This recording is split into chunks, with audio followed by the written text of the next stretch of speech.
Here's a new 2022 Toyota Avalon Hybrid. It's the last year that they're making the Avalons. I guess they're going to make the Crowns then. As you can see, it's a beautiful looking car, and it is the top of the line XSE. People always ask me, should I get a hybrid? Should I get a non-hybrid? Well, realize, of course, this is the top of the line hybrid. Out the door, he paid 50 grand. You can get a non-hybrid, and they only start at like 36, so you pay extra for the hybrid, but of course, you get phenomenal gas mileage. As we look under the hood, and the owner just announced to me he's never opened the hood, so this is the first time he's even looked under here. So of course, he has no idea what any of this stuff does. But what you got is, you have a 4-cylinder engine, but it's a hybrid system. He gets an actual 45 miles a gallon, this thing. With the system, you got a lot of power because there's a 4-cylinder gas engine and then an electric motor, that's the hybrid part of it. You get plenty enough power, but you get phenomenal gas mileage. This gas mileage is real. This isn't some rating. This is what the guy actually gets. I realized I was driving over here on a highway. In the city, he gets even better gas mileage because you regenerate in electricity. Now, the best you're going to do with a regular gasoline, either a 4 or 6, is going to be about 32, 33 miles a gallon on a highway, and you're going to get much worse in town. This actually goes the other way. If you're going to buy one of these, you want to know two things. How much money you're going to save on gasoline versus how much more you pay for the car. This fancy one with the hybrid setup was about 14 grand extra. That's a lot of money. That buys a lot of gasoline. If you do more city driving than highway driving, if you do, definitely should think about something like this. You're going to save a ton in gasoline. The next question is going to be, is it going to last? Their technology is extremely complex.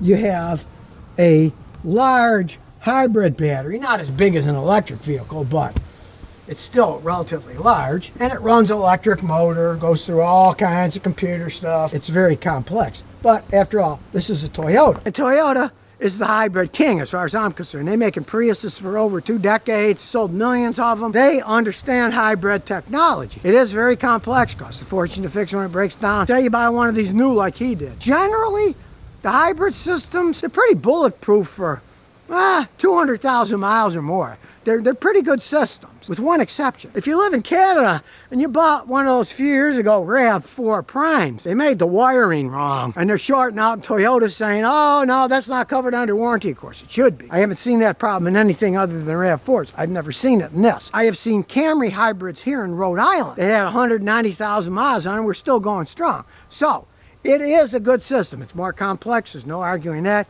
But if you're going to buy a new one like he did, you're probably going to get years and years and years of pretty trouble-free stuff with a lot better gas mileage, if you don't mind the big price differential. Now, power-wise, this puts out 215 horsepower. A V6 puts out 305. But you might think this is crazy. This is 1.5 seconds faster, 0 to 60, than the V6. How can that be? The electric portion that's used mainly for acceleration purposes, electric motors have instant torque. As soon as you turn them on, they got torque. Torque equals acceleration to most people. So it accelerates faster. But here's the thing. It weighs a lot less. You got a little bitty 4-cylinder engine, not a big old V6. It's got to pull itself along. And this is not like a fully electric car. In a fully electric car, they run only on the battery. The batteries in the electric cars are humongous. They weigh a ton. The hybrid battery in this thing weighs like 118 pounds. You get a Tesla, they're super heavy because they're super dense and they drive the car. This is a boosting electric battery. It runs on regular old gasoline. You can run it up to E15, but do not use E85. It's warning you, don't use E85. It was not made for that. It gets this phenomenal gas mileage on what? On regular gasoline, the cheapest you can buy. This is clean, black and silver. I love it. Okay, as we start it up, realize it's an electric car, partly, so it's not making any noise. Check it out, all kinds of things are twirling around. As you can see, the engine's not running yet. It's running on the battery section. Now, this isn't a full electric car, but as you can see here, there is an EV mode. You can drive an EV if you want to sneak up on people. They claim 25 miles of range. I think that's got a push in it. You'd be driving like a turtle.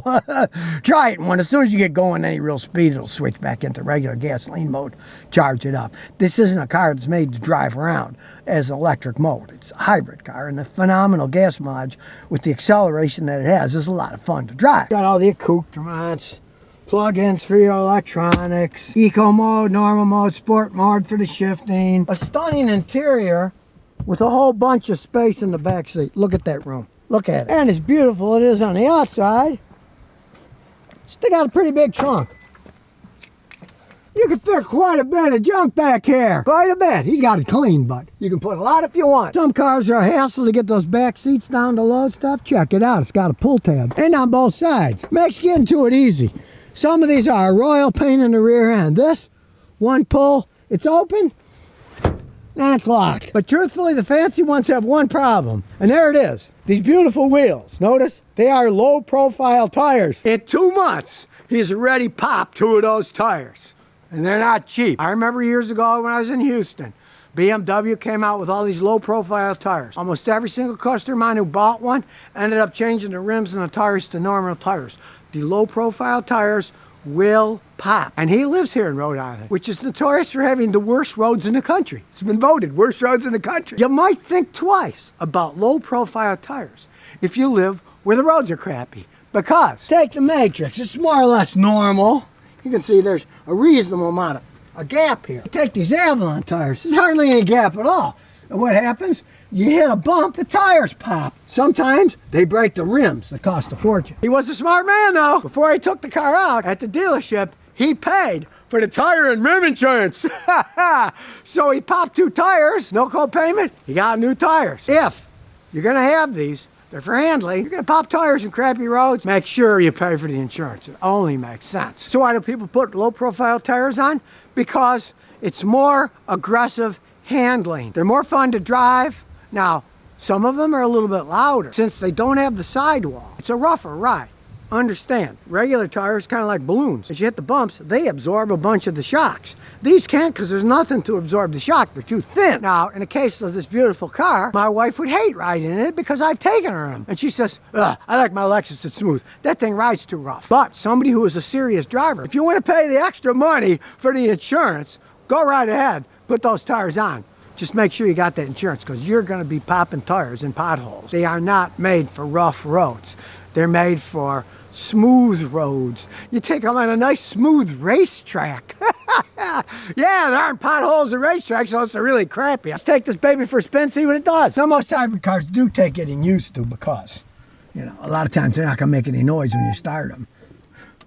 See? Does all that cool stuff, but you feel, oh, gee, it's not going. But when you put it in drive, it is going. Let's put it in sport mode. As you can see, it's in sport mode now. There's the sport. It tells you everything. We cruise around. We notice one thing. It's a very quiet car. Now, the motor's running. It's not on electric anymore. I got it in power mode. The other thing I hear is beads on his keys here. They kind of rattle. I take them off if I was driving it. That'd drive me nuts. Now we're waiting for the traffic as usual here. And you know, it's the engine shut itself off. Save on gas. It's another way it gets better gas mileage. I'm not a fan of shut-offs, but what the heck. Now here we go. So he's got a lot of pickup.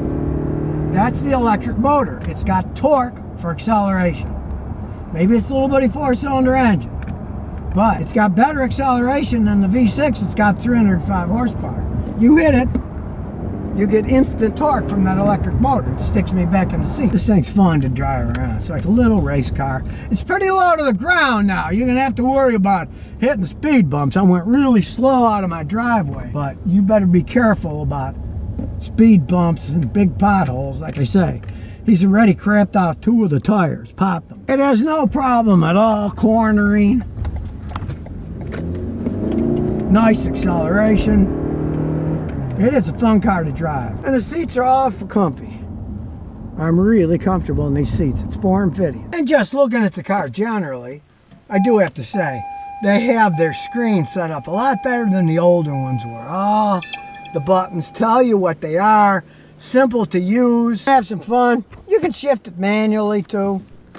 You can put it in a manual shift. Pretty easy to use too. You don't have to look at it. You just up, down, just like a motorcycle. Direct shift. I like that idea. And if you don't mind sticking your hands up here, it's got the paddle shifters too. I like this though, because then you're just driving. It's more direct, just like a motorcycle. Up, down, down one. It's real easy to do. You don't have to switch from one hand up, one hand down. It does the whole thing here. I like this design better myself. So there we have it. an Avalon hybrid. I didn't even look under the hood. It's the first time he ever looked under the hood. He understands Toyotas are good cars. He just got in one of the dealers, said, hey, I love it. I'm going to buy it. And he did. But he actually made a wise decision. What do they say? Beginner's luck, right? I wouldn't try it again, though. You never know. The next time you're not a beginner anymore. But I got to say, the mileage that it gets, the way that it rides, people aren't into sedans anymore. And this is a sedan. Granted, they're only going to sell a certain amount of them. You might not want to spend a 50G for the top of the line one. Maybe you want to get it a little lower, you know. Save 14 or 20 grand.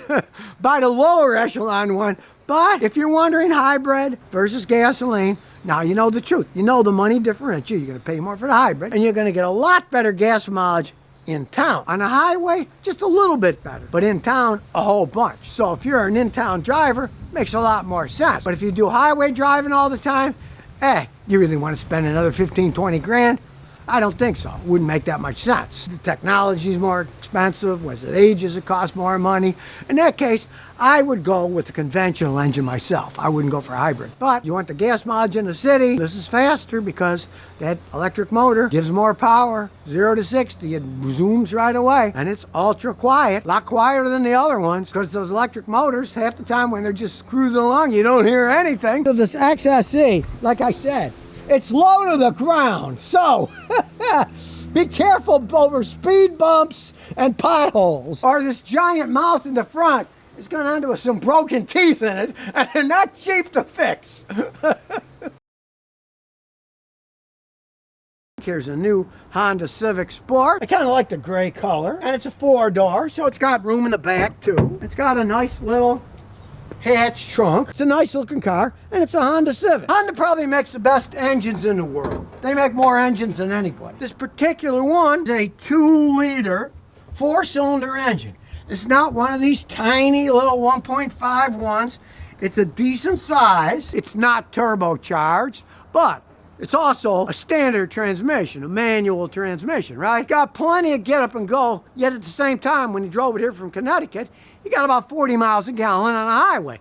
You can't argue the speed versus the gas mileage versus the fact it's a 2-liter Honda engine. Honda S2000s. Those things were screaming cars. It's a very similar engine that's in them. They're fun to drive. They last. They get great gas mileage. And I like it because it's not cluttered. Look, there's a lot of room. Now, the funny thing is, there's a lot of working room. But let's face it, it's a Honda. They don't break down very often, so you really don't have to get under there all that much. But if you do, you can. And if you're the type of person who wants to modify it, you can put a turbocharger, supercharger, whatever you want. In this case, it's the man's daughter's car. She just likes driving around. She's not going to soup it up or anything. You can if you want, but you don't have to. Now, what the father doesn't like, and I agree, is it's got these low-profile tires. He doesn't like the relatively rough ride, but he's a smart man. He did pay $8 a month on the payment for the rims and the tires because those low-profile tires, you hit chunks in the road. Well, I gotta say, at least he lives in Connecticut, and the roads in Connecticut are quite a bit better than the ones at least in Rhode Island. Rhode Island's always voted the worst roads in the nation, so it's the East Coast, and you're gonna hit stuff, and you're gonna eat up rims and tires. If you're gonna have these, really, pay the $8 a month. It's worth it. They can't argue it's an insurance policy that says if they're broken, they're broken. They can't say, well, you ran into something. That's what the insurance is for. Get inside. Look, it greeted us when we sat down inside, right? He doesn't like the electric parking brake. It confuses him because he's old school like me. You get on a hill, it'll kind of put itself on so you don't roll backwards. You're driving a standard trend, you're usually compensating for a little roll. You don't have to do that. And he still says, I don't like the electric parking brake. I'm not used to the thing. When he brought it here and put it on, it started rolling back and I had to quick come in and pull it on.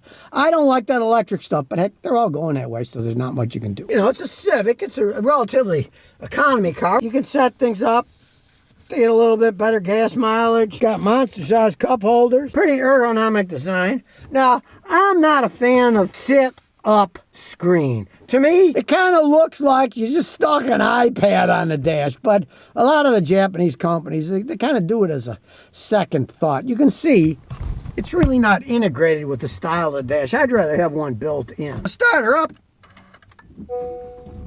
And those hoods open because we have the hood open. And it's got a nice setup. You got your tachometer, speedometer, and then you have the digital readout there. It's got a decent stereo system. You heard the guy's voice starting up, but I can't play other people's things or they'll infringe on their rights, so I don't play them in the videos. But it does have a nice sound system. It's missing a sunroof, and I say, who cares? I find sunroofs to be annoying. It's either too hot outside or too cold outside, or it's raining, or then when it does rain, they eventually drip into the car.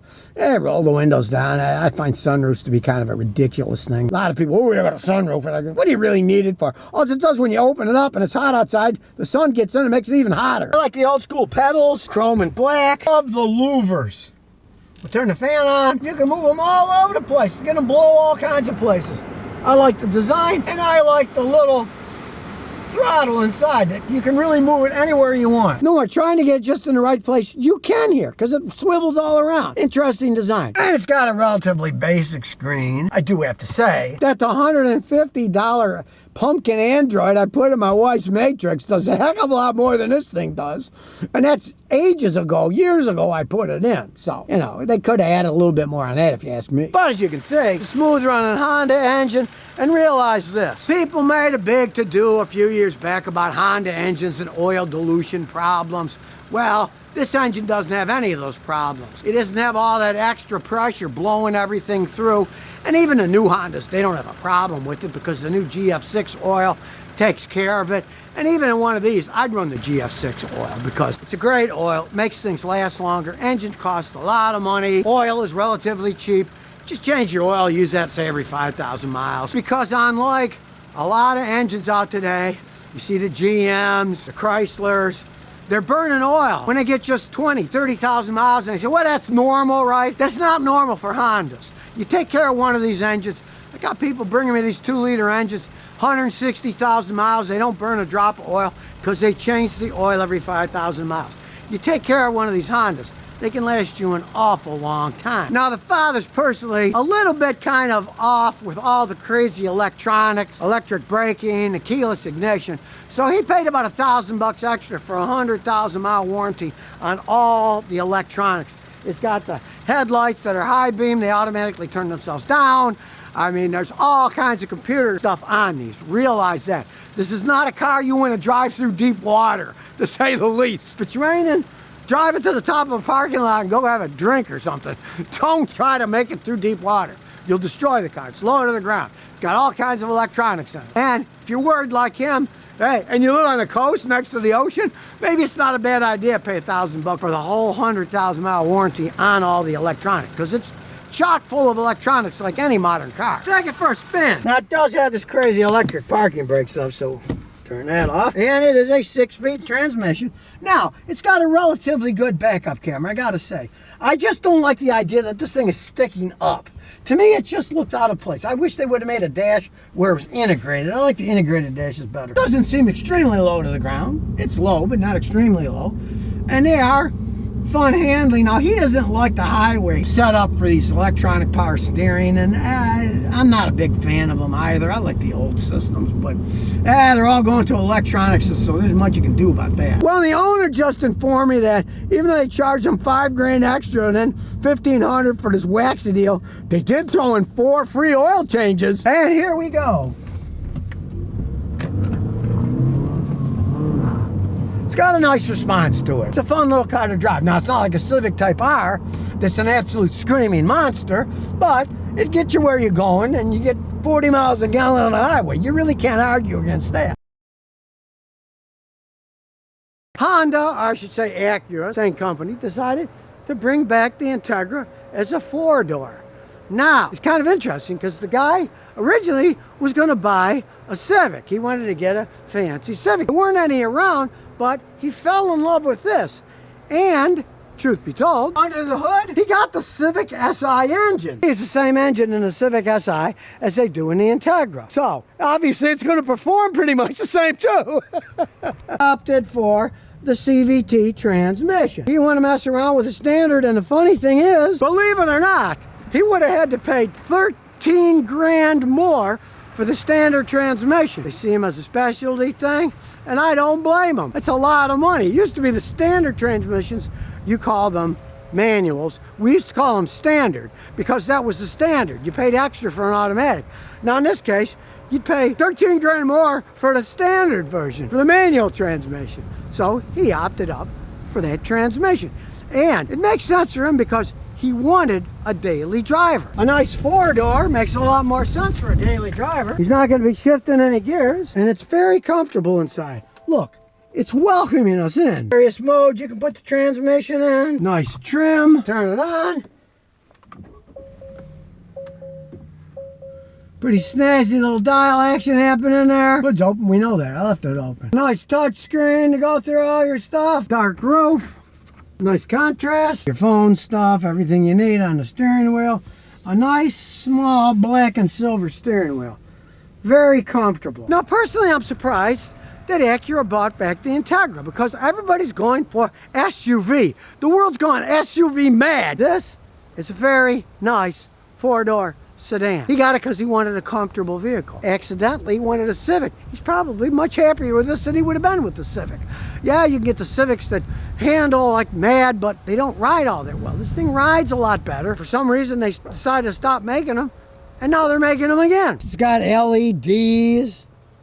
I'm really in love with his paint job, though. Man, it just sparkles. It's beautiful. If you know anything about Hondas, they probably make the best motors in the world. They make more internal combustion engines than any other company in the world. They know what they're doing. They're solid made engines. The particular one, as you can see, is 1.5 liters. Honda has been making 1.5 liter engines basically forever. Now it is turbocharged and it puts out 200 horsepower. So you can see it's not overly stressed. There's a lot of engines put out a lot more horsepower than that. Honda decided they wanted the zip, but they didn't want to stress the engine too much. They could have easily bumped it up to whatever they wanted to, 300 horsepower or more. But by keeping it in this range, it actually makes sense. He says he drives it hard. He gets 27 miles a gallon driving it all the time. It's rated at 30, but he's driving it hard. So, you know, 27 to 30 for something that's as much fun to drive as it. There's nothing wrong with it. Now, even though it's still 2022, this is a 2023 model. They just came out with it. He just got the thing. He was waiting quite some time. He ordered it a long time ago, and it came in. So it is a 2023. I like the grille design too because they didn't make a big giant scowl like the Lexus. It's broken down into 2 parts, and the top part is a really nice design, and then the bottom has its own separate design. I like this much better than those giant scowling mouths. I mean, finally, somebody stepped away from the crowd and said, let's make something that looks good. It doesn't look like a giant mouth is ready to eat everything. As far as it stands now, they're not making all-wheel drive. They're just making front-wheel drive. Because let's face the facts. Honda is a front-wheel drive company. They made front-wheel drive for ages. And for most people, you really don't need all-wheel drive. Everybody tries to sell it as, oh, you gotta have all-wheel drive. No, you don't. You're gonna get a little better gas mileage with just front-wheel drive. All he's gotta do is put snow tires on the front in the winter and it'll be perfectly fine for driving around. Some people get oversold and they think, I gotta have all-wheel drive. You really don't need all-wheel drive. It comes with these stock 18-inch wheels. Now you notice they're relatively low profile and they're very expensive rims. But the better handling, make sure you get the insurance. Start it up. Pleasantly quiet. Got a nice large screen so you can really see when you're backing up, which I need in this driveway because it was designed by some knucklehead. You gotta turn all over the place to get out of my driveway here. Really's got a nice feel. It's not as aggressive as the Civic, but at the same time, it's fun to drive. It's really a happy medium as far as I'm concerned. If you're gonna drive a car every day, all over the place, if you've ever driven a Civic Type R, you'll know what I'm talking about. A whole lot of fun. It's a screaming race car, but if you're driving 10 hours on a highway, you're gonna wish you had something else. Now, it's got a nice loud ticker, so you know the turn signal's on, and here we go. Well, it's burning rubber. Hey, this thing's fun. And it is a CVT transmission, so, you know, all I have to say is Toyota and Honda know how to make CVT transmissions. You saw everybody else says, I don't like the CVT, it lags, it doesn't take off fast. This thing takes off fast. You heard it burning the tires. Theoretically, it's not supposed to, but hey, that's part of the fun. And of course, I said you can put it in whatever mode you want for whatever driving you want to do. Steering, nice and responsive, and for my wife. She'd think it rides too rough because it's got the low profile tires. Because I did the same thing. I took her on a Toyota TRD and she hated it. Then I took her in a regular Toyota and she loved it. It's the same Camry, only it wasn't a TRD. So, if you like handling, hey, have fun with the low profile tires. If you want smoother ride out, you want to go with normal tires. It is a CVT, but look, when we punch it, it starts going. It's pretty responsive there, especially for a CVT transmission. So here we have it. The Acura Integra is back. Got the same engine as the Civic Si, so you know it's going to be dependable, zippy, fun to drive around. I mean, it's a pretty well-rounded, beautiful package as far as I'm concerned. I'm too cheap to buy a new car. I'll wait until they get aged and then people are tired of it. I'll buy one used, but consider this. He paid $35,000 for this thing. The average new car today is $45,000 in the United States. And this looks and rides a lot better than the average new car as far as I'm concerned. It's got Honda's reliability. I mean, he's driving aggressively and he's still getting 27 miles a gallon.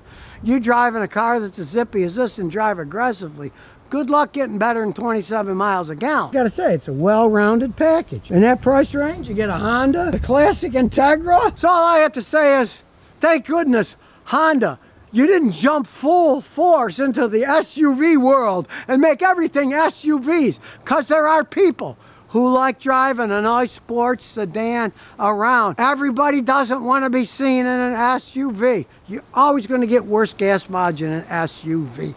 That's just how it goes. They're heavy, they're high up in the air, and they cost more and more and more money. Hey, a nice sedan like this, I hope other companies follow suit and start making some nice sedans again, instead of thinking everybody wants an SUV. Honda makes lots of SUVs, they sell a lot of SUVs too, but I think it's nice that they made the nice sedan at a decent price, so you don't have to be like everybody else and be forced to buy their expensive SUV that gets worse gas mileage when, let's face the facts, most Americans watch people driving down the road. There's one or maybe two people in the car. You don't need an SUV to go everywhere. So if you never want to miss another one of my new car repair videos, remember to ring that bell.